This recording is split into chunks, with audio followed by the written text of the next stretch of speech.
Naimbag nga aldaw kada kayo amin, apo, kakabsat, at sa lahat po ng ating mga kaibigan sa buong Pilipinas at sa buong mundo. We are very blessed.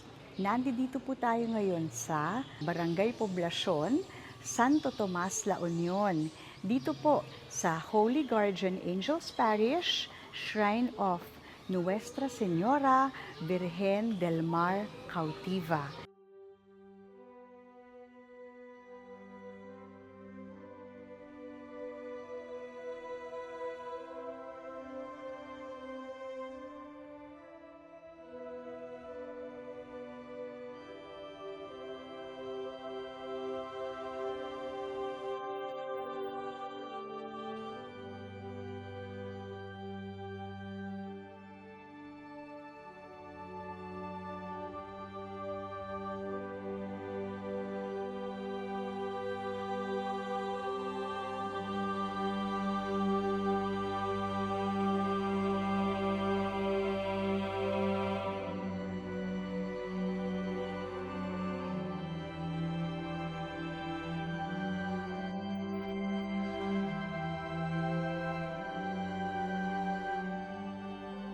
Noong 1764, na-establish ang bayan ng Santo Tomas. Ang Santo Tomas ay pinangalan after Santo Tomas de Villanueva, isang bishop of Rome noong mga panahon na yon.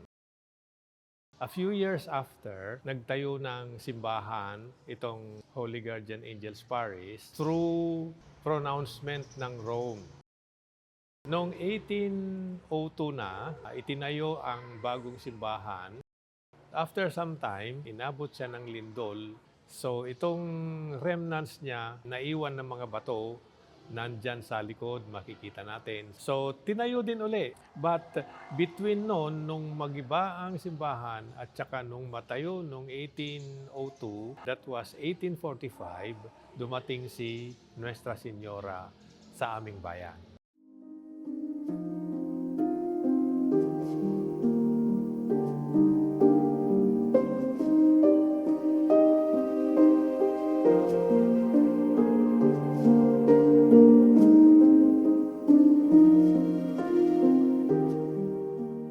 Si Nuestra Señora ay hindi pa Nuestra Señora noon.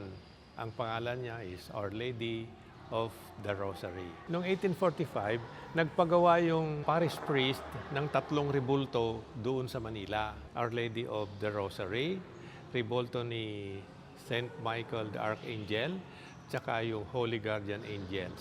3 rebulto yon. Nung matapos na ipagawa, sinakay nila yon sa barko or lancha. Nung dumating dito sa tapat ng Bulinaw, na pirata yon. Hinalughog ng mga pirata yon. Tinignan nila yung dala-dala doon, pati yung 3 box. Binuksan nila lahat yon.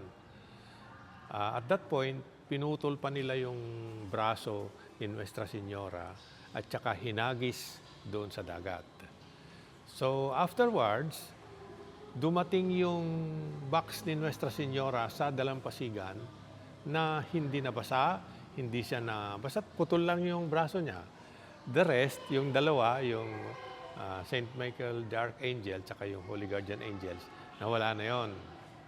So, nakita nung mga Guardia Civil doon sa Bulinaw, si Nuestra Señora, so pinaalam doon sa parish priest doon. So by the time nakita niya yung address doon sa box na naka-address pala sa Santo Tomas, La Union.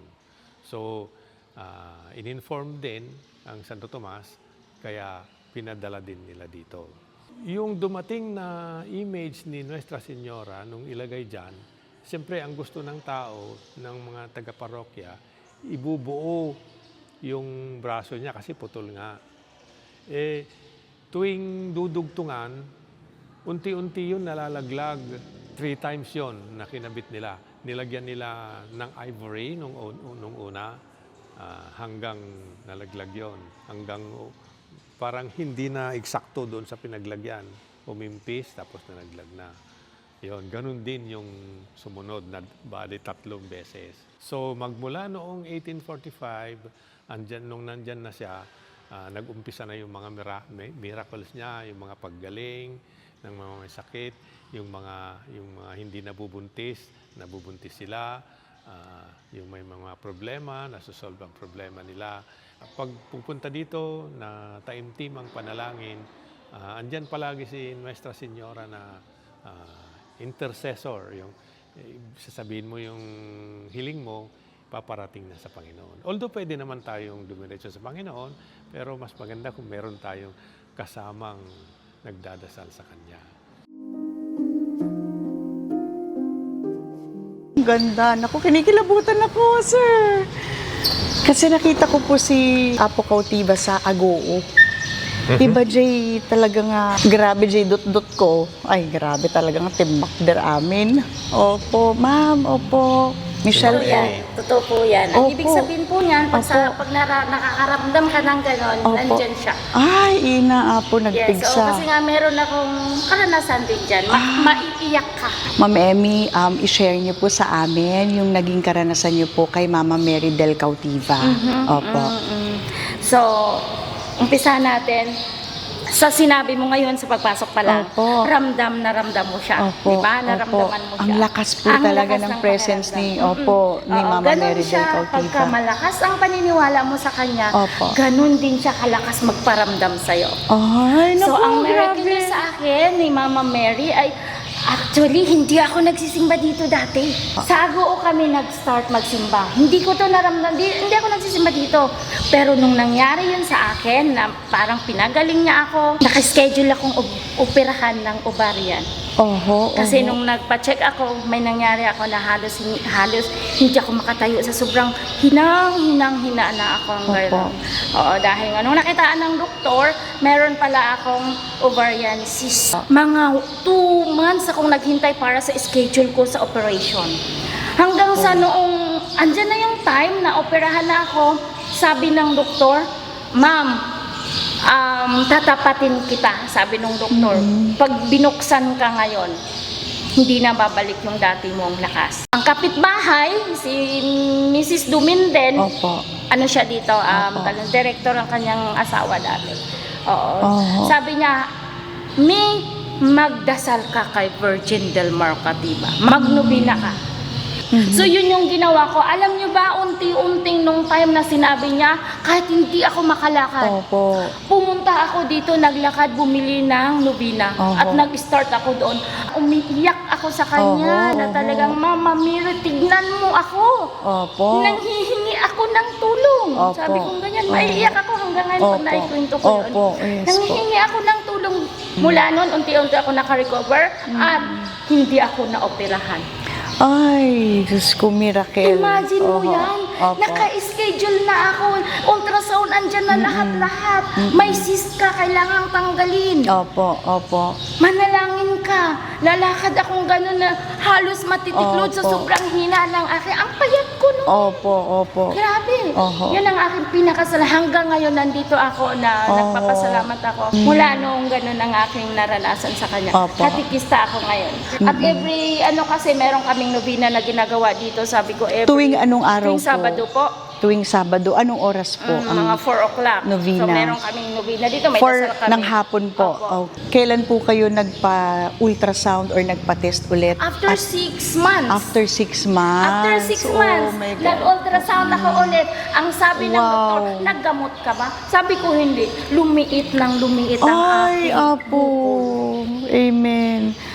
Very miraculous po si Diba? Mama Saan Mary. sinong doktor ang makakapagpagaling ng ganun? Opo. Paliliitin hanggang wala na. Opo. So, Pag may kirot sa inyong katawan, ipagdasal nyo sa kanya.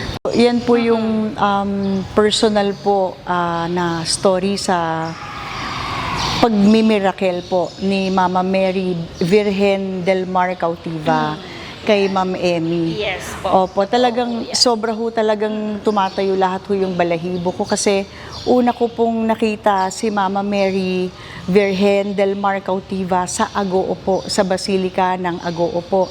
And then iba po talaga yung, ito ho, grabe, iba po talaga yung naramdaman ko nung tumabi po ako sa ano niya at nakita ko po. And then pinagtanong ko po sa curator, yung nagtutour po sa amin dun sa church. And then sabi ko, nasaan po yung parish na kung nasaan po si Mama Mary Virgen del Mar Cautiva.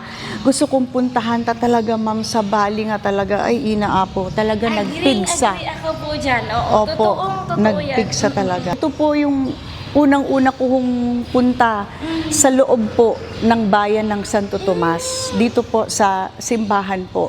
Kasi devoted din po ako ni Mama Mary. So lahat po ng Mama Mary meron po ako sa bahay. Ngayon, ma'am, nagpapasalamat po ako buong puso sa ikinwento mo para ma-share natin po sa buong Pilipinas, sa buong mundo na ang ating parish po dito sa Santo Tomas, La Union, kay Mama Virgen del Mar Cautiva ay very miraculous po talaga at napakarami na pong napagaling po. Talagang sobrang tumatayo po talaga yung balahibo ko. Sinasabi niya, hindi niya tayo pababayaan sa ating mga sakit. Meron ding, nagpunta lang siya dito, tapos nagdasal siya, hinawakan niya yung belt ni Nuestra Señora. Usually, gano'n naman, hahawakan yung belt. Tapos umuwi na, nagdasal, umuwi na. The next day, nung pumunta siya dito, the next day pa, kumatok si Nuestra Señora doon sa gate nila. Taga San Fernando yan, pumatok doon sa gate nila. Sabi niya, sa kapamilya niya, may kumakatok sa gate. Kasi invalid siya, may sakit, na-atake. Tignan nyo, nasa gate. Tinignan ng mga kasambahay, walang tao sa gate. Kung gusto mo, Papa, ikaw na lang ang pumunta, sumakay ka doon sa wheelchair mo, ikaw ang magbukas kung ikaw ang nakakakita, sabi. Di siya ang sumakay, sinakay nila sa wheelchair, pero bago siya makalabas doon sa bahay nila, doon sa screen door, nakita na niya si Nuestra Señora. Hindi pa siya aware na siya yun, si Nuestra Señora. Pero yung ganun niya, yung kapa niya, nakita niya. Sabi ni Nuestra Señora sa kanya, tayo, halika dito. Sabi gano'n. So, nakita niya, di sinunod niya, tumayo siya doon sa wheelchair niya. Yun, right then and there, nakatayo na siya. Tinanong niya yung anak niya, nakita mo yun, yung sa may pinto, sa screen. Walang nakita yung mga anak niya. Siya lang ang nakakita noon. Ngayon, pupunta tayo doon sa ruins. Titignan natin yung pinanggalingan ng church na luma at nasira ng lindol. Meron pang natitirang konting mga bato-bato dyan. Kailan po yun, sir? Noong lindol po, nung anong taon yun, sir? Noong 1892. 1892. So, pupuntahan po natin yung pinakaunang church po. Yes, yung ruins na lang, sir. Yung ruins Opo. na lang ang natira. Okay. Actually, ang makikita natin is kalahati lang ng ruins kasi Opo. inoccupy pa ng simbahan. Inoccupy ng simbahan ngayon yung Opo. halos kalahati pa noon. So, yun na lang hindi na-occupy ang makikita natin. Yung bag, sir, dapat nabati. Oo, ma-preserve the history. Ma'am. Actually, pinapala na nga nung mga bata dyan. Opo. Yung buti na lang, hindi pa nauubos yung Opo, sir, i-preserve niyo po. Oo, ma'am. Para yung history, sir, ng ma-preserve talaga, sir. Kasi din po pag mayaman talaga sa history, pinupuntahan din po ng mga tao, sir. Oo, Dito po nagla-light ng candle, sir. Opo, yan ang bagong Candelaria.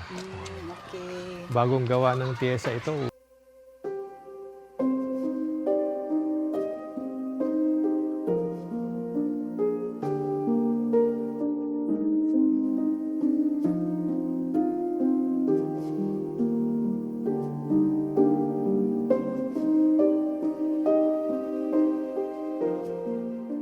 Ito po Yan, yung yan. ruins. Yan po yung ruins. Okay. Dati naman ito, putik-putik lang naman ito. Opo. Pero in-improve na ng tiyesa. Kaya Opo. ganyan na. Maganda naman at nasuportahan po ng national, po? Oh. Opo. Ma'am, daan muna tayo dito. Ay, sige Yan, po. andyan yung belt ni Nuestra Ay, sige Señora. po. Mahahawakan natin. Opo. So ito po yung daan po, papunta Yes, ma'am. po sa likod ng altar. Likod ng altar. Opo. So,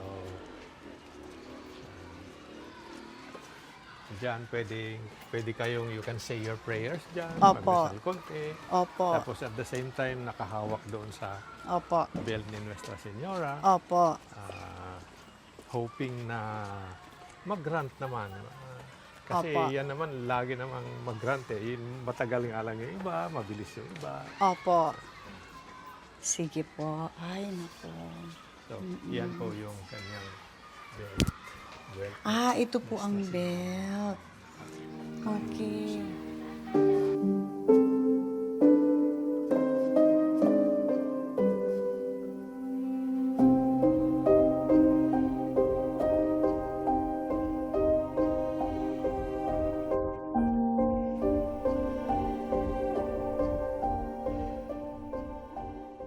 Ito po yung landing site na binabanggit ko kanina earlier. Nung dumating si Nuestra Señora Virgen del Mar Cautiva, sinalubong siya dito ng mga tiga Santo Tomas na. Dito siya dumating nung araw nung dinala at ni-receive noong July 19, 1845. So magmula dito hanggang doon sa simbahan, nagkaroon ng prosesyon, sayawan, tawanan siguro, tsaka kalimbangan ng kampana doon sa simbahan. Kaya ito ginawa ng chapel para maalala lang na dito siya. Kabilang Mag-isa ang procession doon sa Rawis hanggang dito. Pero yung Birhen, Apa. isasakay siya sa bangka. Okay. Dadaan dyan sa palaisdaan. Okay po. Pakikipag-usap sa mga may-ari ng palaisdaan para madaanan nila. Okay Tapos po. dito siya tatanggapin. Dito ulit siya tatanggapin. Okay. Mag-aabang po kami. Dito na bali nun, sir, no? Opo. Dito, iproposition siya hanggang doon sa... Sa church na po? Hindi, dito po. Tapos magmimisa. Okay. Saan po ang misa, ma'am? Dito ho, dito. Dito po, okay. After the mass, saka siya dadalhin sa Tapos simbahan. Okay. ito yung ating parish store. Okay. Andito yung mga pang souvenirs Apo. natin ng Okay. Nuestra Señora. Okay so, yung po. mga prayers, pang novena, yung mga Opo. images, Opo. nandito po. 7,500 po ito. Okay. 3,000 something ito. Opo. Ma'am, ano po, bili po ako ng Nuestra Señora. Opo. Opo, image. Pa-bless natin.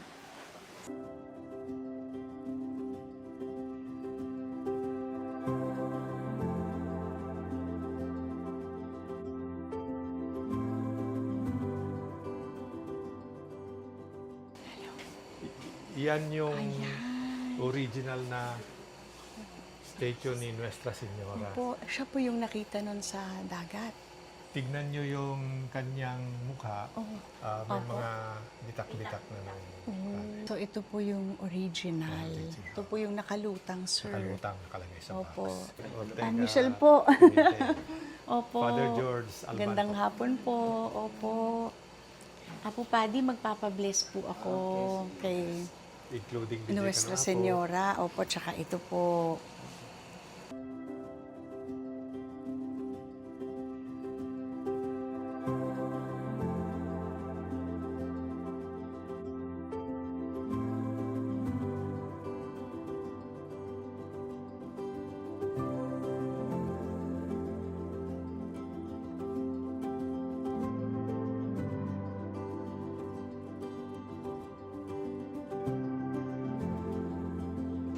Ay, Apo Paddy, agyawan kami.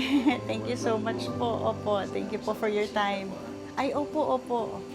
Thank you po.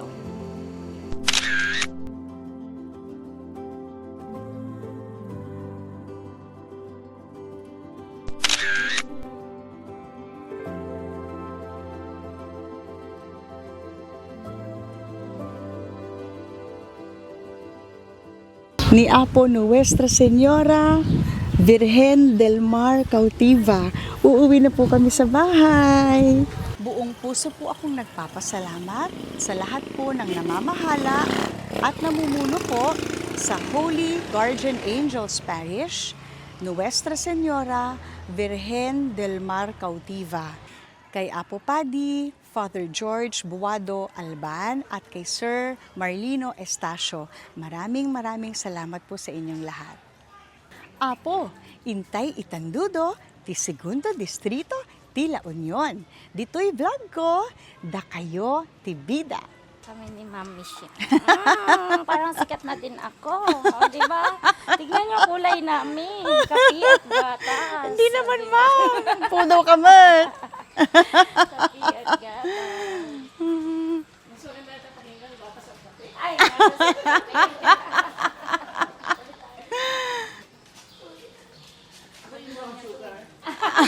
Cream naman, ma'am. Cream. Creamer. sarap kausap ni Ma'am sapagkat siya ay kalug. Kagaya namin. Kaya, Correct. Hindi siya ganun ka, hindi siya ganun ka, ganito.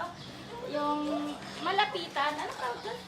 Approachable, ma'am. Approachable. Ay, thank you po. Pala'y napaka-ano niya. Ay, thank you naman, ma'am. Hindi Opo. lang maganda, mabait pa. O, diba? Wow naman, ma'am. Thank you, ma'am. Sana all. Yun na lang masasabi namin, sana all. Oh, thank you, ma'am.